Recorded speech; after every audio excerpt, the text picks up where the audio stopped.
8 versículos, principais. Esse tema eu escolhi a partir de uma discussão que a gente teve no pequeno grupo, e eu descobri bastante coisa a partir daqui. E a gente pede então que o Espírito Santo faça com que a gente descubra mais e mais coisas ainda. Obrigado. Então vamos lá. O texto diz o seguinte, todo mundo achou aí? Mateus 17, verso 1, começa. 6 dias depois, tomou Jesus consigo a Pedro e aos irmãos Tiago e João e os levou em particular a um alto monte. E foi transfigurado diante deles. Está aí, A transfiguração, pelo menos na minha Bíblia, parece aqui, epígrafe, a transfiguração. O seu rosto resplandecia como o sol, e suas vestes tornaram-se brancas como a luz. E eis que lhes apareceram Moisés e Elias falando com ele. Então disse Pedro a Jesus: Senhor, bom é estarmos aqui. Se queres, farei aqui 3 tendas. Uma será tua, outra para Moisés e outra para Elias. Falava ele ainda quando uma nuvem luminosa os envolveu. E eis, vindo da nuvem, uma voz que dizia: Este é o meu filho amado, em quem me comprazo. A ele ouvi. Ouvindo-a, os discípulos caíram de bruços, tomados de grande medo. Aproximando-se deles, tocou-lhe Jesus, dizendo: Erguei-vos e não temais. Então eles, levantando os olhos, a ninguém viram, senão Jesus. Esse trecho, eu já tinha me esquecido, eu li esses dias e me impressionei de novo, como se fosse a primeira vez que eu tinha lido. Vocês perceberam quanta coisa acontece aqui? Eu dividi em 3 partes e serão basicamente 3 aplicações que a gente vai ter a partir desse texto. E a primeira delas, primeiro contexto, para a gente entender. 6 dias, começa o capítulo 17. 6 dias depois, e a pergunta é: 6 dias depois do quê? Ainda está na metade do Evangelho de Mateus, e isso aqui também está lá em Lucas, mais ou menos pela metade do Evangelho. E Jesus ele já estava começando a dizer, já estava preparando os discípulos para o que ele realmente era. Todo mundo já ouviu uma vez, pelo menos aqui na igreja, dizer o seguinte: eles esperavam um super Messias, aquela glória material, aquela glória visível, a qual muitas vezes a gente se encontra esperando também, E eles não entendiam muito essa do anti-herói, o herói que perde, o herói que morre, o herói que sangra. Não estava muito claro. Por mais que Jesus estava dizendo, estava fazendo coisas em prol desse acontecimento, desse evento na vida dele, eles não tinham muito claro na mente deles ainda. E Jesus ele já estava nesse processo de explicar o que ele tinha vindo fazer, qual era a missão e o que era ser o Messias, E aí então, 6 dias a partir de uma viagem que Jesus começou para Cesareia de Filipe. Não é aquela Cesareia que a gente ouve sempre, é uma Cesareia que já não tem mais tanta influência dos judeus. Jesus estava fugindo da lei ali, da influência do judaísmo, dos fariseus, aqueles que a gente se depara sempre quando a gente está lendo os evangelhos. E Jesus então estava indo para um lugar um pouco afastado de onde ele tinha nascido, da cultura dele. E isso ele estava indo com todos os discípulos. E aí então o verso 1 continua: 6 dias depois, tomou Jesus consigo a Pedro e aos irmãos Tiago e João e os levou em particular a um alto monte. A coisa mais impressionante aqui desse trecho, dessa porção da Bíblia, talvez seja a aparição de 2 aparições reais, de 2 personagens do Antigo Testamento. Pode ser também a grande nuvem que aparece e Deus se manifesta em glória, São imagens muito impressionantes, fantásticas. Só que a primeira coisa que eu quero aplicar aqui é uma figura que acontece sempre quando Jesus vai se retirar, vai orar, e ele sempre vai em secreto. Lembra daquela passagem? Mateus 6, verso 6. Quem tiver aí, a gente vai folhear bastante. É algo que eu achei bem importante para a gente já começar a analisar, porque, imaginem, estava tudo mais ou menos muito escuro. E ele vai para o monte, adentra a madrugada, num alto monte, não é qualquer monte, O capítulo 17 fala, num alto monte. E aí ele chama só 3. Por que ele não chamou todo mundo? Por que ele não chamou os outros 9 que ainda estavam com ele? Será que eles eram melhores? Será que... por quê? A gente vai ver depois.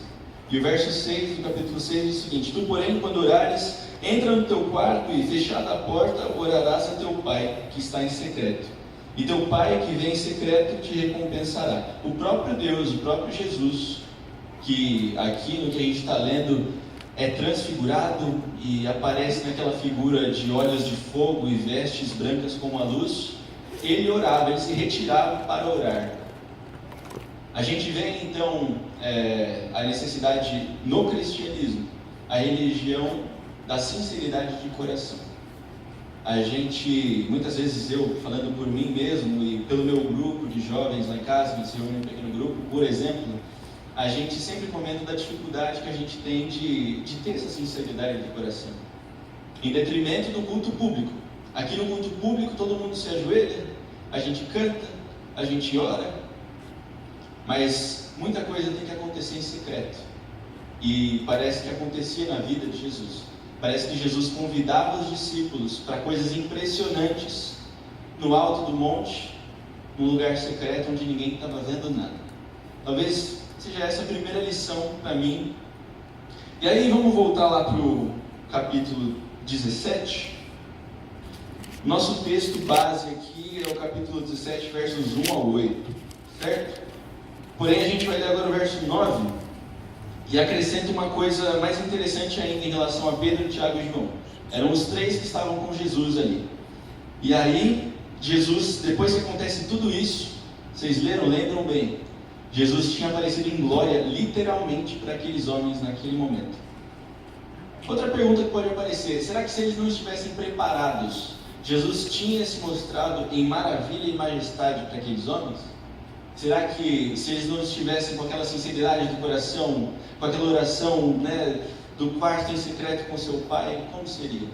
Foram só três. E Jesus ainda vira para eles e fala o seguinte, verso 9: E descendo eles do monte, ordenou-lhes Jesus: A ninguém conteis a visão, até que o Filho do Homem ressuscite dentre os mortos.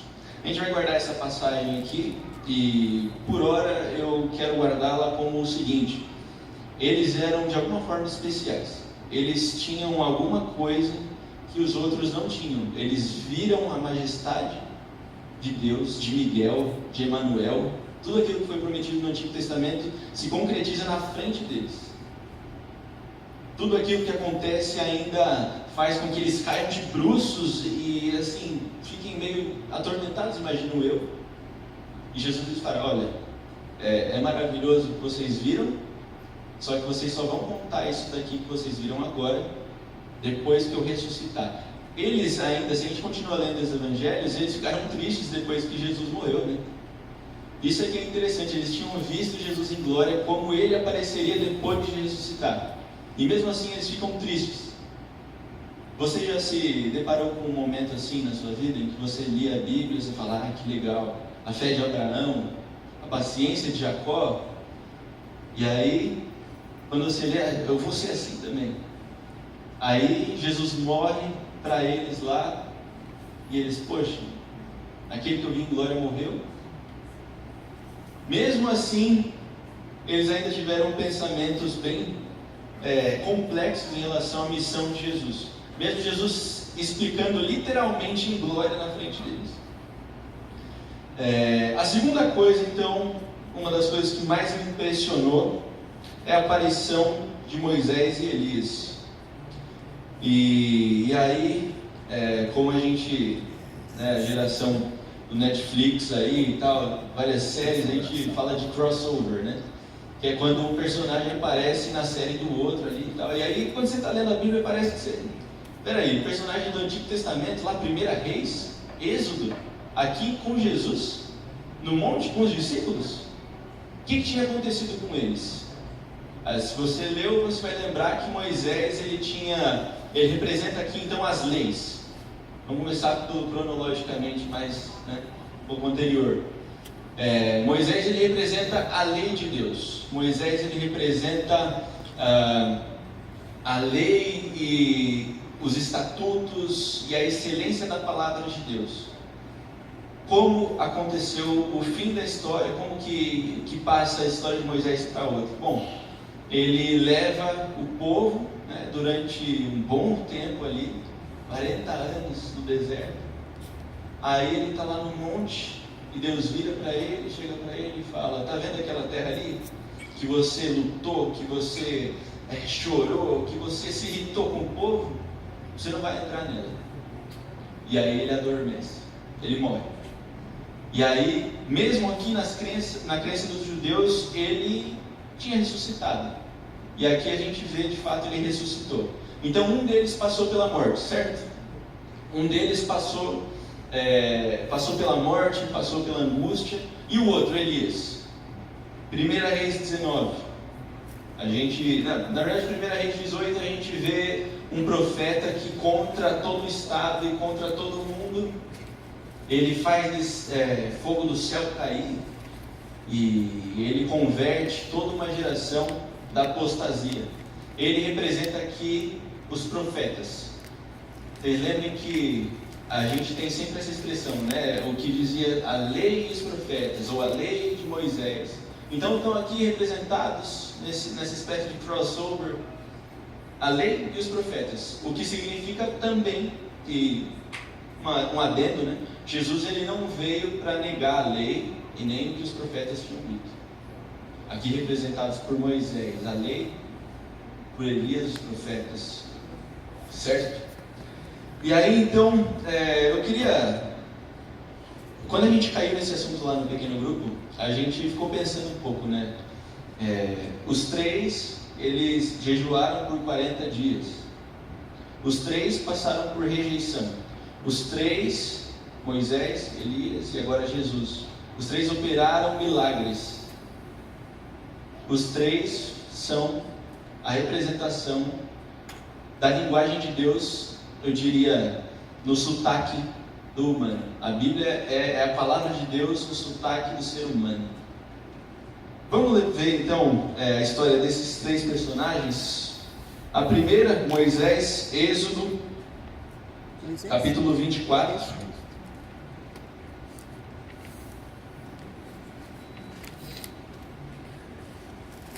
Versículo 18.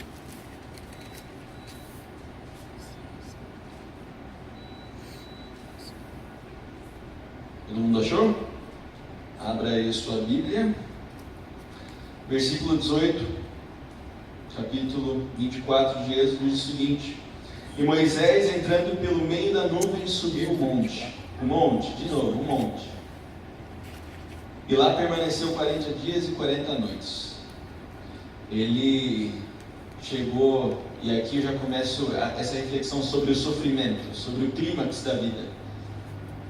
Me parece com a história desses três personagens, mas Moisés e Elias, que foram homens como nós, me parece que quando eles descobrem o sentido da vida, eles caem em um tremendo nada, em uma tremenda tristeza. A gente vai ver mais claramente lá, então, 1 Reis, agora no caso de Elias, 1 Reis, capítulo 19, verso 8.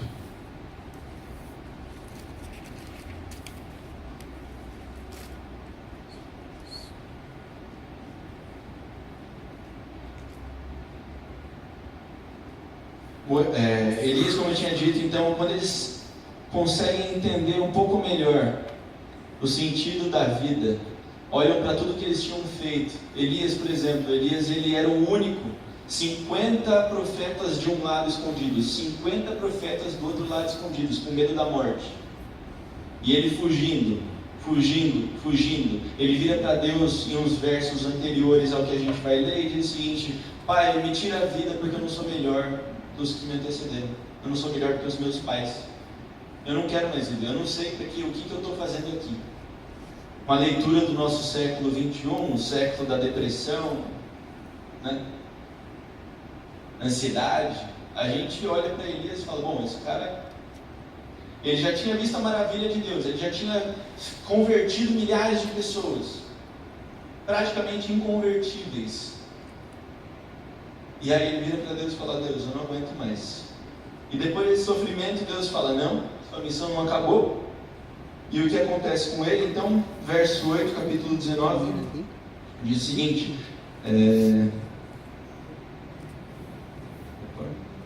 19, verso 8.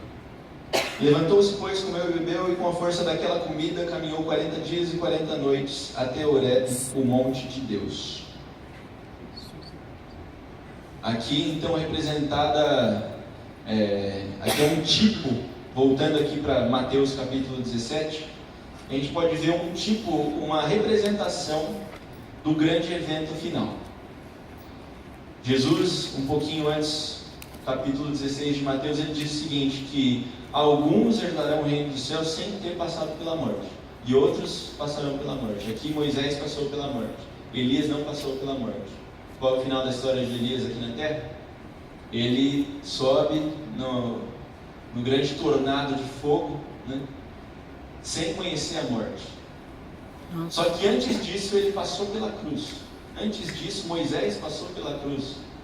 E a gente vai lá então, aliás, antes de ir para o capítulo 16, entrar de cabeça aqui, tem a terceira coisa, né? Eles passam ali pelo sofrimento, mas Jesus ele se revela em glória. Jesus ele se revela em majestade. E eles entendem então que aquele era Jesus de verdade. Mateus 16, versos 24 ao 28. Voltemos lá, Mateus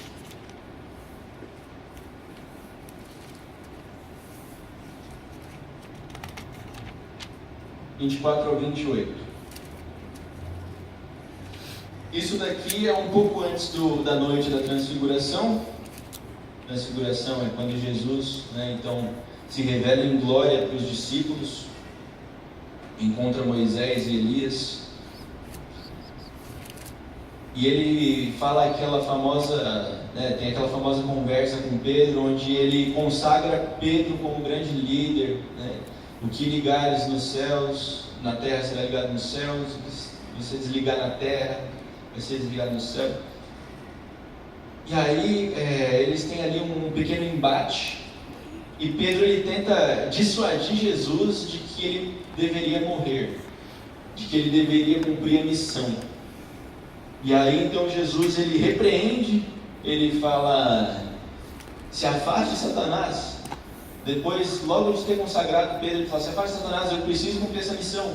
E aí Jesus fala então, e aqui o título antes do verso 24 é o seguinte: o discípulo de Cristo deve levar a sua cruz. E aí Jesus então disse Jesus a seus discípulos: se alguém quer vir após mim, a si mesmo se negue, tome a sua cruz e siga-me. Porquanto quem quiser salvar a sua vida, perdê-la-á, e quem perder a vida por minha causa, achá-la-á. Pois que aproveitará o homem se ganhar o mundo inteiro e perder a sua alma? Ou que dará o homem em troca da sua alma? Porque o Filho do Homem há de vir na glória de seu Pai, com os seus anjos, e então retribuirá a cada um conforme as suas obras. Em verdade vos digo que alguns há, eu acabei de falar, dos que aqui se encontram, que de maneira nenhuma passarão pela morte, até que vejam vir o Filho do Homem no seu reino. Jesus então ele passa por uma vida de sofrimentos. Lucas capítulo 22, verso 24, a gente não precisa abrir, mas é o versículo onde Jesus sua sangue. Ele, de tanta angústia, de tanto carregar ali todos os nossos pecados, ele tem ali um fenômeno, acho que é hematidrose, se eu não me engano, o nome, e depois de toda essa angústia ele se revela em glória. O que eu quero dizer com isso então? E a gente já partindo para encerrar aqui a reflexão. Todo cristão, ele deve sofrer. A gente olha para depois de Jesus, quando os discípulos já estavam pregando e já tinham entendido tudo, eles sofrem, eles morrem, e me parece que nessa terra, tudo para o que a gente trabalha nos faz sofrer. Então, se a gente tem planos para ter uma família, com certeza a gente não vai ter 100% de felicidade com isso. No nosso trabalho vai trazer muito problema para a gente também. Então, se for para a gente sofrer, o convite de Jesus é que você sofra por Ele. É que você sofra e encontre Jesus nas madrugadas da sinceridade do seu coração, porque é para isso que Ele te chama. Ele te chama para entender o sentido da vida. E os dois personagens que encontraram o sentido da vida, os dois personagens que entenderam que isso aqui não é nada, depois de já terem refletido a glória de Deus pelo rosto, lembra de Moisés no monte? Eles viram para essa terra e falam: o que a gente está fazendo aqui? Eu já não sirvo para essa terra mais. É para isso que Jesus convida a gente. É evidente que falar daqui da frente é fácil para mim, e ouvir para vocês é muito fácil também. Isso aqui a gente ouve a todo momento. Só que, não digo um desafio, mas uma aplicação para esse trecho aqui da Bíblia é o seguinte: a gente vai para a cruz. Jesus, ele conversa, Lucas detalha qual era o assunto dele com Moisés e com Elias. Eles estavam falando sobre a missão, e Jesus estava falando: olha, sobre eu preciso ir para Jerusalém, e eu vou ser sacrificado lá, e vai acontecer um monte de coisa horrível comigo, eu vou ser desprezado pelo meu próprio povo. E Jesus, ele vira para nós essa noite e diz: venha comigo, você vai comigo para Jerusalém, você vai comigo para a cruz, você vai comigo para a tristeza, para a angústia, para a preocupação, para a ansiedade, mas você vai comigo para a glória. Amém. Amém. Você vai comigo para a glória. Ele se mostrou em glória, talvez para reanimar a fé daquelas pessoas, dos três, Pedro, João e Tiago. Eles contaram depois da ressurreição: olha, Jesus, ele mostrou quem ele era para mim. E eu acredito que esse episódio tenha sido feito ali, forjado por Jesus, para que eles se reanimassem, eles entendessem que essa terra não é nada, e que a glória de Deus é porque a gente foi feito. E tem outra coisa também, uma coisa interessante,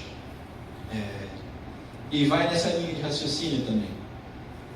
Quando Pedro se depara ali, ele de alguma maneira ele entende, que é Moisés e Elias. A gente não sabe como está a fisionomia deles agora, Moisés e Elias. Eles já não estão mais machucados e feridos por essa terra. Eles já estão em glória também, como estaremos um dia. E aí, então ele vira para Jesus, como ele sempre toma a palavra, Pedro, E ele fala assim: então, Jesus, é bom que a gente está aqui, eu e os dois irmãos, Tiago e João, porque a gente pode montar uma tenda para vocês e a gente fica por aqui mesmo. Tá bom, você está em glória aqui, está tudo perfeito, eu não preciso de mais nada. E está certo, Jesus então faz com que a nuvem apareça e eles caiam de bruços. E o que a gente entende com isso? Será que a gente tem que montar as nossas tendas aqui também? Qual é a nossa relação com as redes que a gente tem aqui desse mundo? A gente tem jogado elas para fora? A gente tem almejado de fato ver Jesus em glória, com os olhos de fogo e com as vestes brancas como a luz? Eu convido você, assim como eu, que a gente possa refletir sobre isso, que a gente possa refletir durante essa semana. O que é a glória de Deus? O que a gente vai ver depois que talvez a gente morrer ou não, abrir os olhos? O que a gente vai ver? É esse Jesus maravilhoso, indescritível em palavras humanas. É isso que espera a gente. É isso que espera a gente depois de todo o nosso sofrimento, de toda a nossa Jerusalém esperando para a gente, para atacar a gente, para humilhar a gente. É isso que está esperando a gente depois da nossa cruz. Amém? Amém. Fiquem de pé, vamos fazer uma oração.